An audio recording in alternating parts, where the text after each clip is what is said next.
I'm so excited.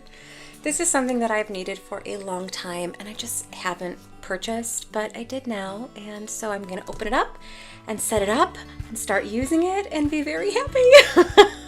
Let's get to it.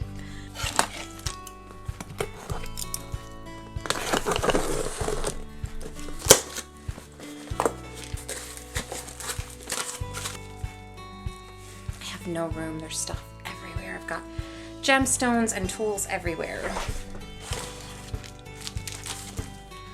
Let's figure this out. It is a hook for my flex shaft. Oh, I got you, okay. So like this. It just clamps onto your desk and then you can hang your flex shaft, which you're supposed to do. I just didn't. And so I think I'm gonna put it over there behind you. So it has, you're probably like, why am I putting it behind? It has, this isn't for like, necessarily for a flex shaft. You can use it for a flex shaft, it said that, but it's designed to be like I think a bird feeder or like a house for birds that you could hang off of this. So it has this bent, I'm not gonna say an L, it has this bent piece. So if I have it behind and then I have the bend pointing towards me, it should end up perfectly in front of me and then it'll be at the right angle, I hope. We'll find out. So I'm just gonna go set it up and see how it works. I set it up, I put the pole behind you and then I have the flex shaft kind of just to the side, kind of where it was but elevated, and so now I have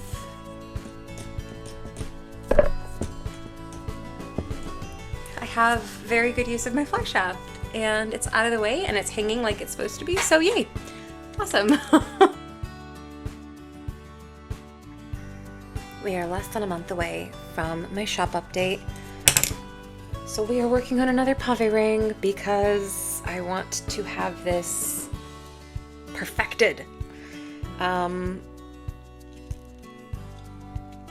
think I've worked out all the kinks, but better be safe than sorry and just keep working on them over and over until I know exactly what to do and I have no issues.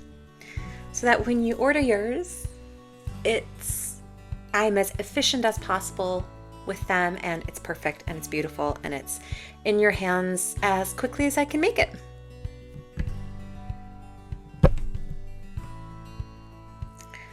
I've been so focused on making pave rings or making rings with really small gems because the majority of the new pieces for my next shop update are with like really small gemstones, nothing really over 3 millimeters, maybe tops, 3.5.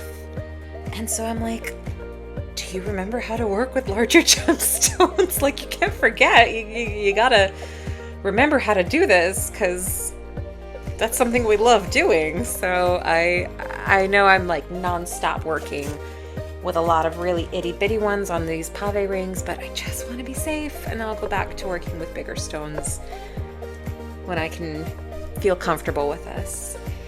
And it's not that I don't feel comfortable, I actually do. I've found a groove to making these rings. I don't want any surprises, you know what I mean? Like, I just want to be solid. So, and it doesn't hurt to have a bunch of pave rings to stack on top of each other and no longer have a finger because it's just covered by ring. Because these are all samples. I will not sell these. These gemstones that I am using are recycled gems from other old pieces of jewelry that were discarded. So this is just like, these are not gemstones or rings that I would ever sell. This is just me practicing.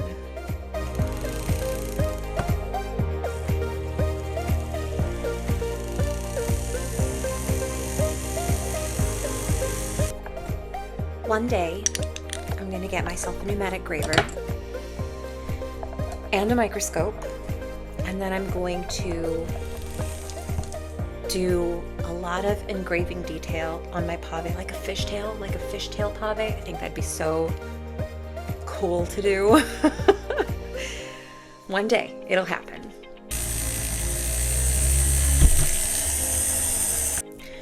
If you're new to metalsmithing, or maybe you're new to stone setting, something that I feel like not a lot of people talk about, and it really should be talked about, is burr control. If you let your burr do whatever it wants to, it will completely ruin what you're working on. So it's important to have really good control with your flex shaft and your piece, and you need to be the guide for your burr. And it can be something as little as maybe you're drilling with a round burr and it's slowly pulling a little bit to the side and you need to pull it back. Like, that's on you. You need to do that. It's your control that stops it from going any which way. So if you're burring, like you start your flex shaft up and you just touch your flex shaft or your burr to your piece and you let it do what it wants, it's going to cause damage. Always keep like a nice tight control on what you're working on. I always recommend like 3 contact points. So I like to put my fingers together that don't have the piece, my piece secured in my index and my thumb, and then the 3rd contact point is going to be whatever is burring.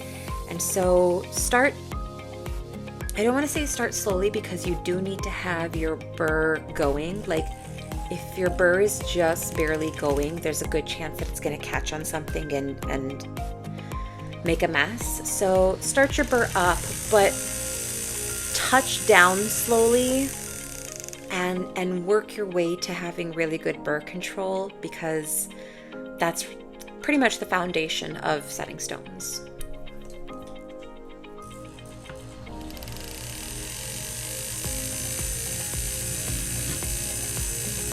And don't forget, always lubricate your burrs. Even if you lubricate and then you start working and you keep working, like always keep them well lubricated. That is the fastest way for them to burn out, is if they don't have enough lube on them and then they just get dull and burn out. So lube up your burrs all the time.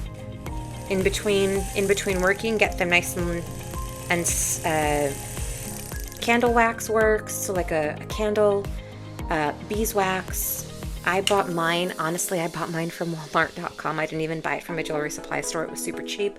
Jewelry supply store, everyone has them. So keep your burrs nice and lubed. And if you're struggling with burring, always give yourself a guide. Meaning, if you need to burr, or if you need, for example, to drill, never just touch your drill down onto your piece. It needs like a little hole to get it started. Not a hole, but a little dent. It needs a dent to get it started. So you can do something like, if you're not comfortable using a ball burr to get it started, you can get yourself a little like tungsten pointy bit, and then use a hammer and just place it down, hammer it. Now you have a little dent into where you need your drill to go in, but when you put your drill in there, it's going to sit nicely. Start your drill up, then place it down, and it'll go through nice and easy. If you're comfortable using a ball burr, use a small ball burr, put a little burr mark into what you're working on, then put your drill into there. If you need to burr a straight line, start with your saw.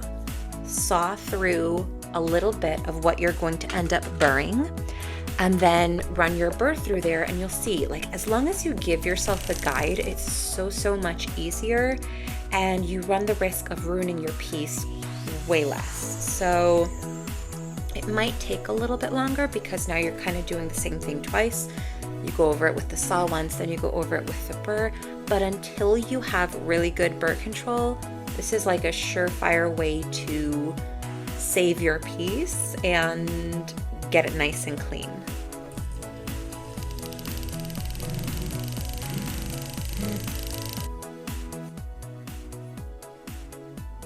So this is looking ready to go. My settings, my seats aren't opened up exactly to the diameter that they need to be, but I always like to do that at the very last step. So let's start setting some stones. And of course, whenever you're using a burr, always measure it, because it might say that it's in the 2mm spot, but maybe you accidentally swapped the 2mm and the 1.8mm, or the 2mm and the 2.3mm, something like that, you know, some place where you don't want the wrong burr. So always make sure that your burrs are measured before you use them, so that you have the right fit and you don't end up needing a bigger stone or having a bigger hole than you need.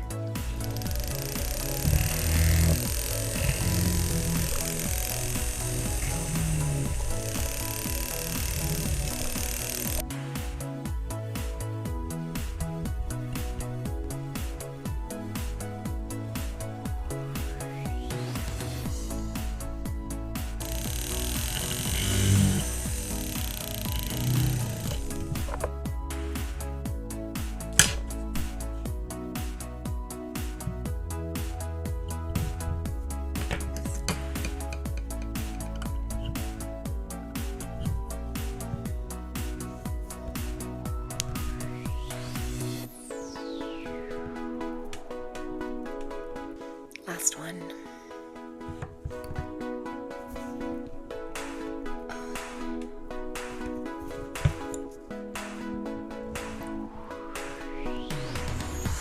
I take my Dremel engraver, I turn it on, and then I just brush it behind each gemstone, and if it's loose, it'll pop out, and then I know I need to reset that gemstone and pay extra attention to it. And while this is running, I check to make sure, even if it doesn't pop out, if it vibrates in its seat, it's not tight enough. So I'll go back in and I'll retighten it and make sure that there are no issues, because the last thing I want is for someone to purchase one of these and one of the gems fall out, and I would be devastated. I don't want them to be unhappy customers, so fail safes. So let's see.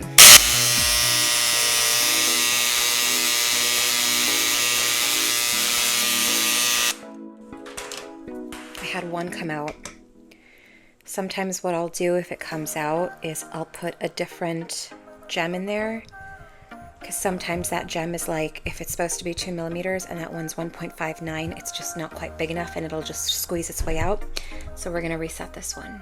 Oh, which one was it? I put the stone back in and then I forget which one I'm supposed to.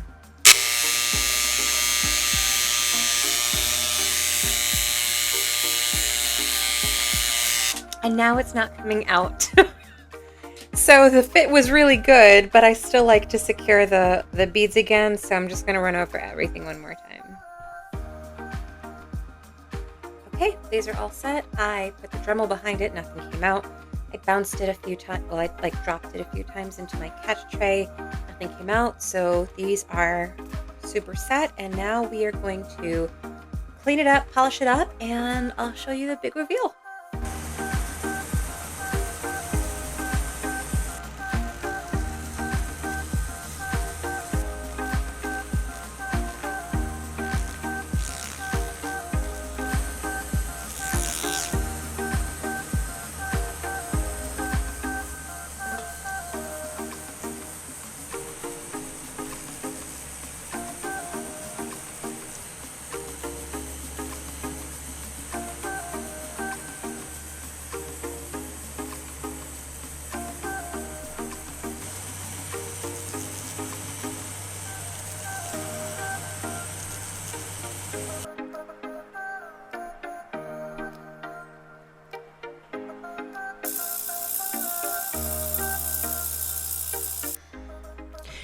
I'm not gonna lie, this came out much prettier than I expected it to.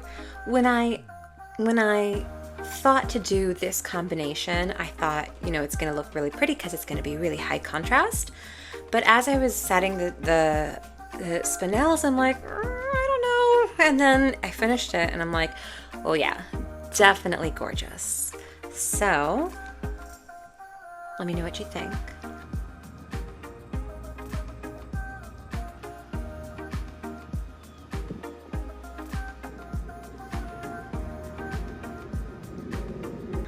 If you enjoyed this video, I would love for you to like it and to subscribe to my channel. It helps my channel grow. It helps me get closer to monetization, which is a large part of being a small business owner. Thank you so much for watching. I hope you learned something. I hope you had fun, and I'll see you next time.